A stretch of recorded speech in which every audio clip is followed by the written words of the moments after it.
વરસાદની સિઝન અને ચોમાસાની ઋતુ છે ને એ ભજીયાની સિઝન ભલે કહેવાતી હોય, પણ શિયાળો છે ને એમાંય શિયાળાની વહેલી સવારે જો આપણને ગરમા ગરમ ભજીયા મળી જાય ને તો એનાથી વધારે નાસ્તામાં કાંઈ ના ભાવતું હોય. અને મેં કહ્યું હતું એમ કે અમે દિવાળીના રજાઓમાં મહારાષ્ટ્ર સાઈડ ગયા ને તો ત્યાં અમે સુરત પછી નવસારીની વચ્ચે આવ્યું ચીખલી, જ્યાં અમે હરે કૃષ્ણ ઢોકળા હાઉસમાં એક ઢોકળા તો અમે ઘણા ખાધા, બહુ જ સરસ હતા, પરંતુ તેની સાથે એક અલગ પ્રકારના ભજીયા હતા. નોર્મલી આપણે બટેટાની ચિપ્સના ભજીયા બનાવતા હોઈએ છીએ, પરંતુ આ બટેટા સાથે ટમેટા, એક અલગ પ્રકારની ચટણીના લેયર અને એકદમ અલગ સ્વાદના બનતા ભજીયા ખરેખર મને બહુ જ ભાવ્યા. તો મને એમ થયું કે શિયાળાની વહેલી સવાર છે અને ભજીયા ખાવાની આમ પણ મજા આવે અને ચિપ્સથી થોડા અલગ હોય ને અલગ પ્રકારે બનેલા હોય તો એ ભજીયાની વાત જ શું. તો આજે હું તમારી સાથે એ અલગ જ પ્રકારના ભજીયાની રેસીપી શેર કરું છું. તો ચાલો બનાવીએ.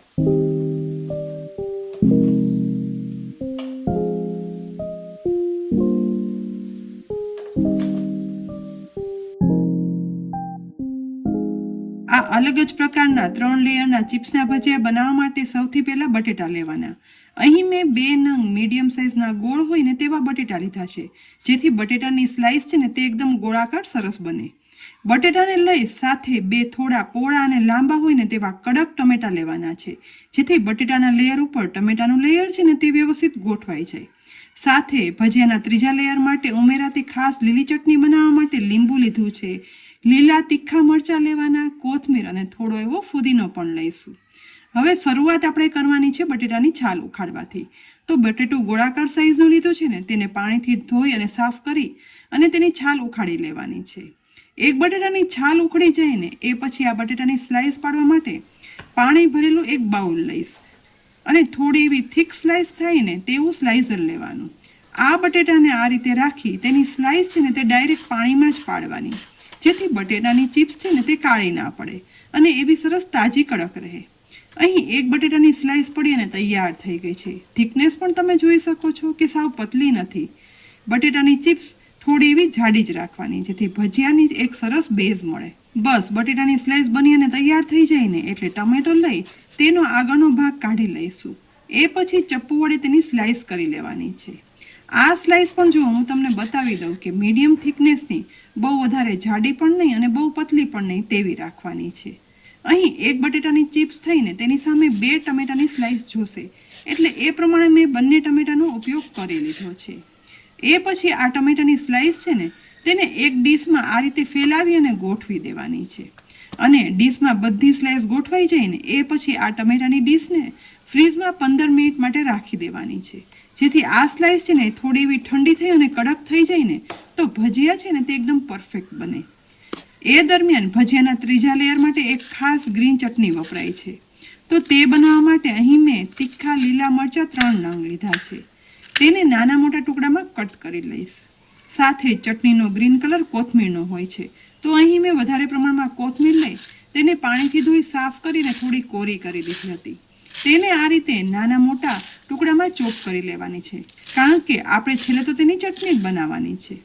એ જ રીતે ફુદીનાનો પાન પણ લઈશ અને તેને દાંડીથી અલગ કરી લેવાના. અહીં ફુદીનાનું પ્રમાણ છે ને તે બહુ વધારે ના લાગતા, ફક્ત આ ચટણીમાં ફુદીનાની એક સ્ટ્રોંગ ફ્લેવર આવે ને એટલા ફુદીનાના પાન ઉમેરવાના છે. એ પછી મિક્સરનો જાર લઈ તેમાં સમારેલા મરચાં ઉમેરી દઈશ, સાથે થોડા એવા ફુદીનાના પાન અને વધારે પ્રમાણમાં સમારેલી કોથમીર ઉમેરી દેવાની છે. સાથે 1 ટીસ્પૂન જેટલું ચોપ કરેલું આદું પણ ઉમેરવાનું. આ ચટણીનો એક ખાસ વાત જીરુંનો હોય છે, તો અડધી ટીસ્પૂન જીરું પણ ઉમેરીશ. અડધી ટીસ્પૂન મીઠું અને ચાટ મસાલા પાવડર છે ને તે સ્વાદ પ્રમાણે ઉમેરવાનો. આ ચટણી છે ને તેમાં બેઝ માટે શિંગદાણા કે દાળિયા એવું કાંઈ જ નથી ઉમેરાતું. ઉપરથી ફક્ત અડધા લીંબુનો રસ નીચોવી દેવાનો છે. અહીં આ ચટણી છે ને તે થીક જ બનાવાય છે, માટે પાણીનો જરા પણ ઉપયોગ નહીં કરવાનો. લીંબુના રસમાં જ આ ચટણી પીસવાની છે. મિક્સ કર્યા પછી પીસતા આવી ચટણી પીસી અને તૈયાર કરી લીધી છે, જે એકદમ થીક અને સ્વાદમાં એકદમ ચટપટી અને ટેસ્ટી હોય છે. જેથી આ ભજીયામાં ટમેટા અને બટેટાના સાથે આ ચટણીના સ્વાદથી એક અલગ જ અને સ્વાદિષ્ટ ભજીયા બની અને તૈયાર થાય છે. તૈયાર થયેલી ચટણીને એક બોલમાં હવે કાઢી લઈશું અને થોડી એવી કડક થવા માટે ફ્રીઝમાં તેને રાખી દેવાની છે. એ દરમિયાન આ અલગ જ પ્રકારના ભજીયાનું ઉપરના લેયર માટે બેટર બનાવી લઈએ. તો ચાળણીમાં 1 કપ બેસન લઈ અને ઉમેરી ચાળી લેવાનો છે.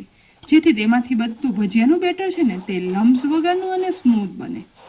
બધું બેસન ચડાઈ જાય ને એટલે તેમાં અડધી ટીસ્પૂન ચીલી ફ્લેક્સ ઉમેરશું, સાથે 1/4 ટીસ્પૂન મીઠું, 1/8 ટીસ્પૂન હિંગ અને 1 પિંચ જેટલો જ હળદર પાવડર ઉમેરવાનો છે. અને બધું પહેલા લોટમાં મિક્સ કરી દઈશું, જેથી મસાલા છે ને તે લોટમાં સરસ ભળી જાય. હવે સાથે 1 પિંચ જેટલો જ એટલે કે હળદર પાવડર ઉમેર્યો ને એટલો જ બેકિંગ સોડા ઉમેરવાનો. ધ્યાન એ રાખવાનું કે બેકિંગ સોડા જરા પણ વધારે નહીં ઉમેરાય, નહીતર ભજીયા છે ને તે તળ્યા પછી તેના ઉપરના લેયરમાં તેલ ભરાઈ જશે. સાથે 1 ટીસ્પૂન તેલ ઉપરથી ઉમેરી દઈશું અને એ પછી પહેલાં અડધો કપ પાણી લઈ ધીમે ધીમે પાણી ઉમેરતા જઈ અને વિસ્ક કરતું જવાનું છે. અહીં જો સાથે અજમો ઉમેરવો હોય ને તો તે પણ બેટરમાં ઉમેરી શકાય છે, પરંતુ અમારા ઘરમાં બધાને અજમો ઓછો પસંદ છે, માટે મેં નથી ઉમેર્યો. ધીમે ધીમે અડધા ઉપર બીજો અડધો કપ પાણી લઈ ટોટલ 1 કપ બેસન સામે 3/4 કપ પાણી ઉમેરી દીધું છે. વિસ્ક કર્યા પછી અહીં નોર્મલ ભજીયાના બેટર કરતાં થોડું એવું ઘાટું લમ્સ વગરનું બેટર બની અને તૈયાર થઈ ગયું છે. અને આ બેટર છે ને તે આવું જ થીક રાખવાનું. હવે આ સમયે છે ને ફ્રીજમાં રાખેલી ગ્રીન ચટણી અને ટમેટાની સ્લાઇસની પ્લેટ છે ને તે પણ બહાર કાઢી લેવાની છે.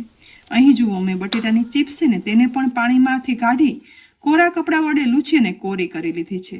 સાથે ટમેટાની ચિપ્સ ગોઠવી દઈશું અને બનાવેલી ગ્રીન ચટણી છે ને તે પણ લઈ લઈએ.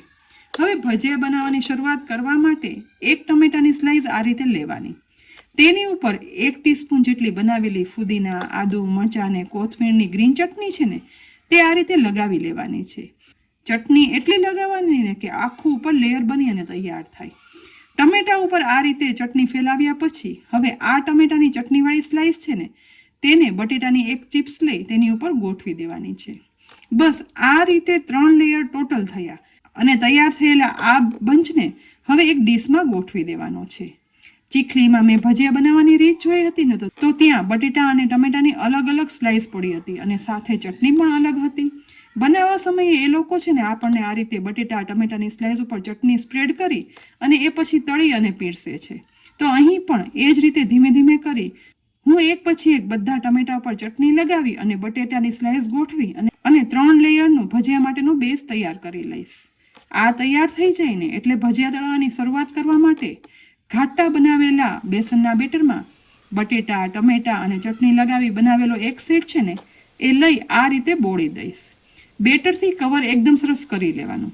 અહીં ધ્યાન એ રાખવાનું કે આ 3 લેયરમાંથી એકે લેયર છે ને તે બેસનનું લેયર કવર કરવા સમયે અલગ ના પડે.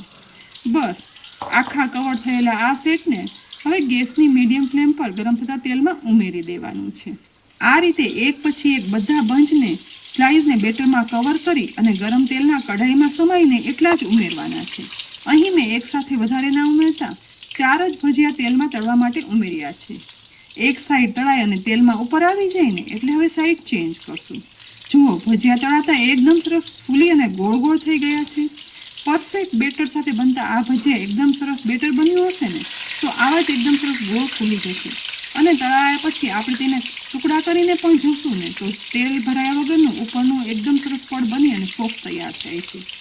લગભગ 3 થી 4 મિનિટ ગેસની મીડિયમ ફ્લેમ પર તળાતા આ ભજીયા છે ને તે એકદમ લાઇટ ગોલ્ડન બ્રાઉન તળાય અને એ પછી તેને તેલમાંથી નીતારી અને બહાર કાઢી લેવાના છે. એક ડીશમાં બનાવેલી ગ્રીન ચટણી, ડુંગળી અને લીલા મરચાં સાથે પીરસશું. અમે ચીખલીમાં આ ભજીયા મંગાવ્યા ને ત્યારે તેમાં તો સાથે લીલી ચટણી અને ગાંઠિયા સાથે થવાથી કઢી પણ પીરસી હતી.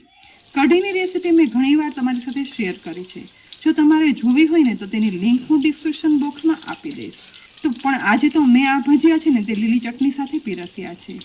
આ રીતે ધીમે ધીમે કરતા બધા ભજીયા બની અને તૈયાર થઈ જાય ને એ પછી ગરમા ગરમ એક ભજીયાને અલગ કરી ચપ્પુ વડે કટ કરી અને પણ જોશું. ટુકડા કરતા જુઓ બધા લેયર એકદમ સરસ કટ થઈ જાય છે. અંદર ખોલતા જ તેલ ભરાયા વગર ઉપર બેસનનું લેયર, તેની અંદર મસ્ત સોફ્ટ અંદર 3 પ્રકારના બટેટાની સ્લાઇસ, ટમેટાની સ્લાઇસ અને લીલી ચટણીના લેયર સાથે બનતા આ ભજીયાનો સ્વાદ એટલો સરસ આવે છે ને કે હું તો ફક્ત એટલું જ કહીશ કે તમે બનાવી અને ચાખજો, પછી મને કહેજો આ રેસીપી તમને કેવી લાગી. ખૂબ જ અલગ પ્રકારના આ ભજીયાનો ટેસ્ટ તેમાં ઉમેરાતી લીલી ચટણી વળી ટમેટાની સ્લાઇસથી આવે છે. તો એકવાર નવા ટ્રાય કરવા જેવા આ ભજીયા બનાવી રેસીપી તમને ઉપયોગી લાગતી હોય ને તો લાઇક કરી અને શેર કરજો. સાથે જ અમારી યુટ્યુબ ચેનલ સબસ્ક્રાઇબ કરી લેજો અને અમારા ફેસબુક પેજને લાઇક કરી અને ફોલો કરજો, જેથી આવી અનેક ઉપયોગી રેસીપીના અપડેટ્સ તમને તુરંત જ મળે. આવતીકાલે ફરી મળશું એક નવી રેસીપી સાથે. ત્યાં સુધી આવજો.